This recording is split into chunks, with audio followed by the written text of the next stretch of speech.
ആദ്യത്തെ ദിവസം online class കൂടാതെ ഓഫ്ലൈൻ ക്ലാസ് വന്നപ്പോൾ എനിക്ക് ഭയങ്കര പേടിയായിരുന്നു. ഞാൻ കരഞ്ഞു. എന്നിട്ട് ഞാൻ ജിസ്ന ചേച്ചിനെ വിളിച്ച് പറഞ്ഞു എനിക്ക് പറ്റത്തില്ല എന്ന് പറഞ്ഞുകൊണ്ട് ഞാൻ കരഞ്ഞു. പക്ഷേ പിറ്റേന്ന് വന്ന് ഞാൻ തന്നെ കുറച്ച് പ്രൊസീജിയേഴ്സ് ഒക്കെ ചെയ്ത് മോക്കും കൂടി കഴിഞ്ഞപ്പോഴത്തേക്ക് എനിക്ക് കുറച്ച് കോൺഫിഡൻസ് ഉണ്ടായി. നമുക്ക് സമയമുണ്ട് ജോലി കണ്ടുപിടിക്കാൻ സമയമുണ്ട്. നമ്മൾ പാർട്ട് ടൈമും ചെയ്യുന്നുണ്ട്. അപ്പം നമുക്ക് ജോലി കിട്ടാനുള്ള സാധ്യത കൂടുതലാണ്. 2 വർഷത്തിനുള്ളിൽ എന്നാണെങ്കിലും നമുക്ക് ജോലി കിട്ടും.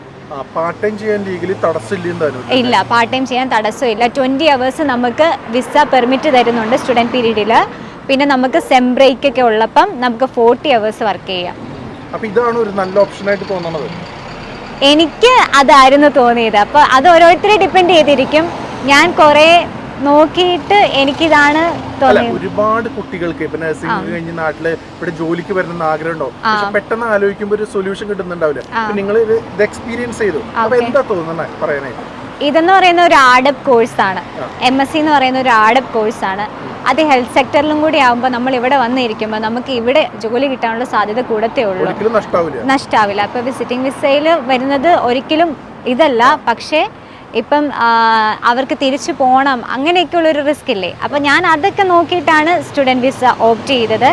എനിക്ക് ഇതൊരു നഷ്ടമായിട്ടൊന്നും തോന്നിയിട്ടില്ല. കാരണം എനിക്ക് എന്നാണെങ്കിലും എൻ്റെ ഭാവിയിൽ എനിക്കിവിടെ ഒരു NHS ജോലി ചെയ്യണമെന്നാണ്, ഒരു നേഴ്സായിട്ട് ജോലി ചെയ്യണമെന്ന് തന്നെയാണ് എൻ്റെ ആഗ്രഹം. അപ്പൊ എനിക്ക് അതുകൊണ്ട് എന്താണെങ്കിലും ബെനിഫിറ്റ് ആണ്. പറ്റിയ മനസമാധാനത്തോടുകൂടി വന്ന് കോഴ്സും പഠിച്ച് പാർട്ട് ടൈം ജോലിയും ചെയ്ത് അതിന്റെ പിൻ നമ്പർ എടുത്ത് സമാധാനമായിട്ട് ഇവിടെ നഴ്സായിട്ട് ജോലിക്ക് കയറാന്ന്. അതെ, അതാണ് എന്റെ. അതെ, അത് ഉറപ്പായിട്ടും ഇവിടെ എല്ലാരും നമ്മൾ കേരളത്തിലേക്ക് കയറുന്ന പോലെ എനിക്ക് ഫീൽ ചെയ്യും. അത്രയും അടിപൊളിയാണ്, ഫാമിലി സെറ്റപ്പാണ്. അതായത് നമുക്ക് എന്തെങ്കിലും തുറന്നു പറയാം.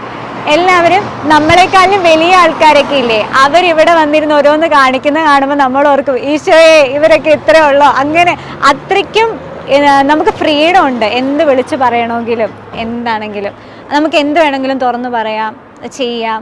ഇപ്പം ഫീസിൻ്റെ കാര്യത്തിലാണെങ്കിലും ഇപ്പം മാം പറയാം അടച്ചോന്ന് പോലും അറിയത്തില്ല, മാം അതൊന്നും ശ്രദ്ധിക്കുന്നില്ല. അങ്ങനെ ഒരു ഫ്രണ്ട്ലി സെറ്റപ്പാണ്.